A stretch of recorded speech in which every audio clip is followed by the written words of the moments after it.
Chris Sain. What's up, sir? What's happening? What's happening? How you feeling today? I'm feeling good. Feeling good. Starting off the week.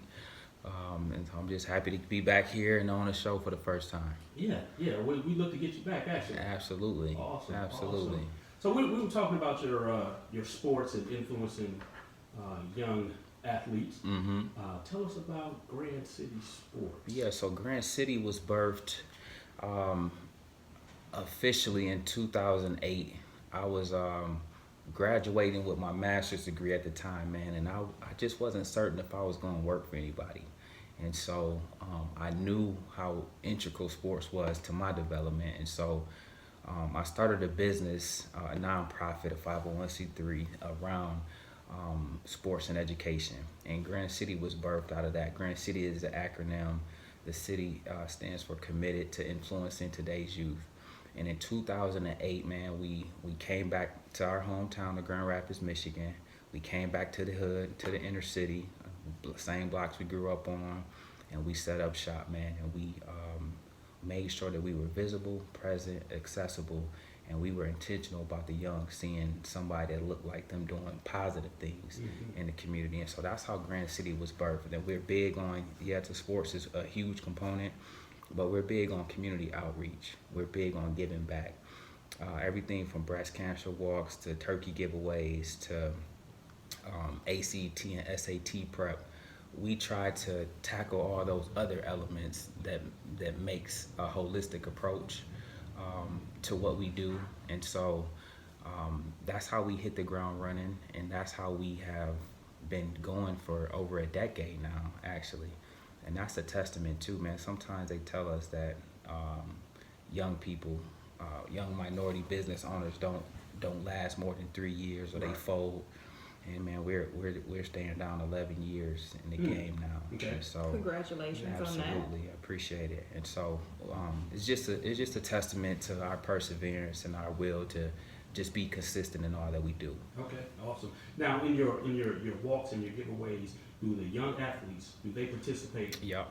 in those events? That's a huge part of it, because although I say there's nothing that quite compared to scoring a touchdown or making a big play, man, the moment I started giving back and seeing how it impacted lives and how grateful people was to receive a turkey and some trimmings and a coat and a glove or what have you, nothing has since compared to that feeling that I got. I used to think nothing compared to sports, but when I saw what it felt like to be a blessing to somebody else, and you really change someone's life by just giving them yourself in that kind of way, I'm making sure that every chance I get, young people are involved in that process. Yes, the community come, but it's really an opportunity for the young to get exposed early to the power of giving back.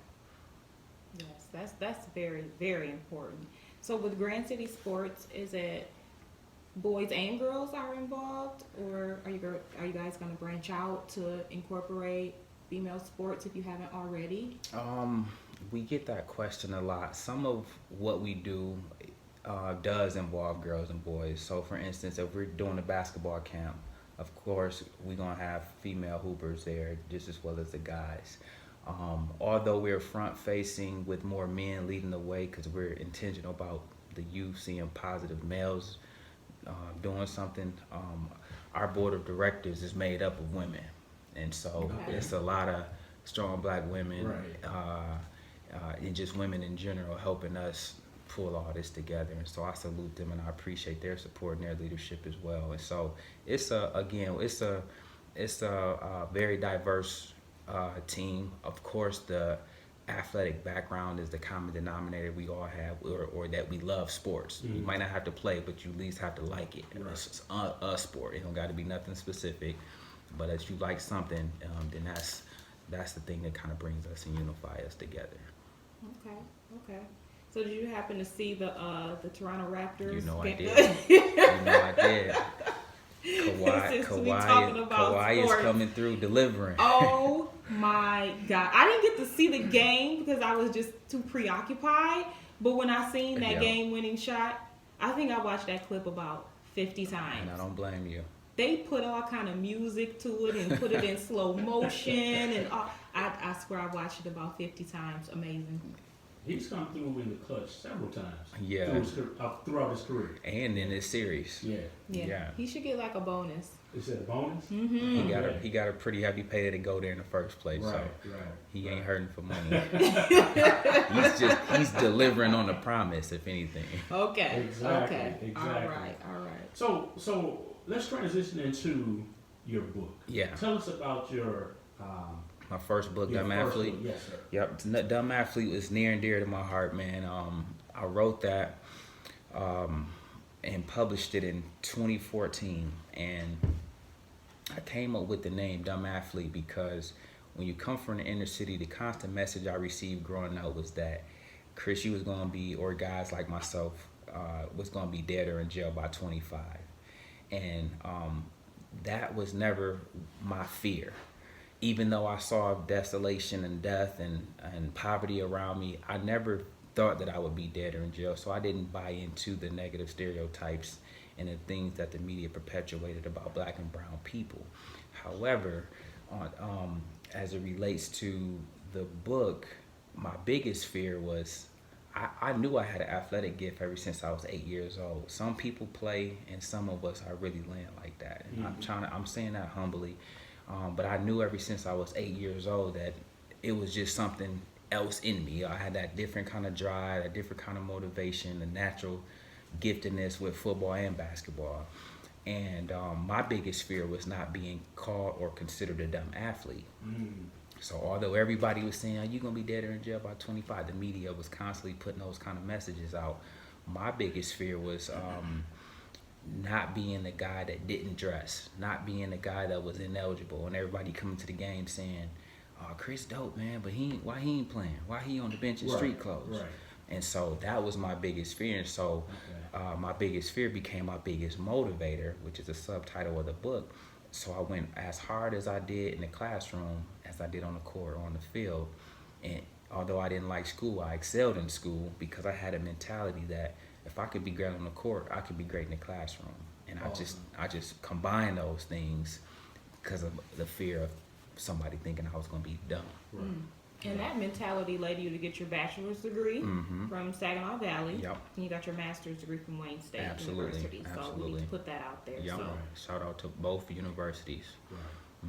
Now with that mentality right there and having a #1 best-selling book, how has that translated to the youth? I'm sure you've been around the city. I've been around the country, Right. and that's a great question. It translated to the youth because in 2014, when I dropped the book,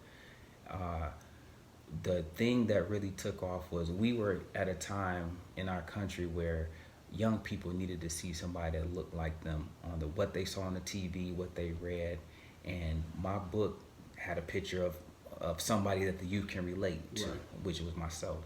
And the teachers, educators from all over would call and say, "Young man, can we get 100 copies of your book? We want to put it in our school library. We want our students to see somebody." And that's what helped me. If I was to tell y'all the magic of how it became a bestseller, Okay. so many of us that's in education was happy to see one of us that really wrote an awesome book, a very inspiring book, an educational book, and I had a title that was catching. Right. It grabbed you. You wanted to know, why Dumb Athlete? What is that about? And just everything kind of came together, and it really caught steam. But more importantly, the thing to answer your question was our young people identified and was happy to see somebody that looked like them on the cover of a book. And then I put all the stuff in there that they needed to know to how to navigate this world as a young black man. Right. So how would you translate that to the youth? So I'm going to when the owner told one of the NBA players, "Shut up and drill."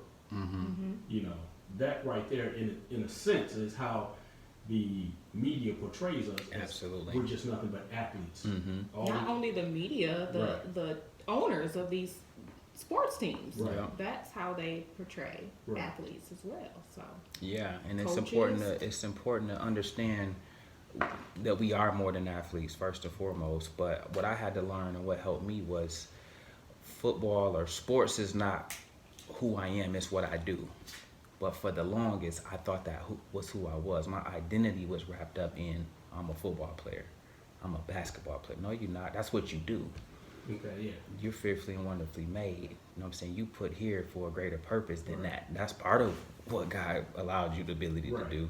But you got way more gifts than that. And so once I even embodied that, embraced that, no, sports is not who I am, it's what I do. And so that's how young athletes need to interpret anything that comes from the media or owner that's trying to impose that on them. Gotcha. Right. So you've had 6 books that you've authored. 2 of those have made it to Amazon 100 best-selling books, Dumb Athlete being one of them. The second one is Finding Real Love in the Love and Hip Hop Era. So you know I'm all interested in that. So let's take a quick break, and after the break we'll come back. We'll talk more with Sain. We got DJ Metro holding it down, and it's your girl S. Scott.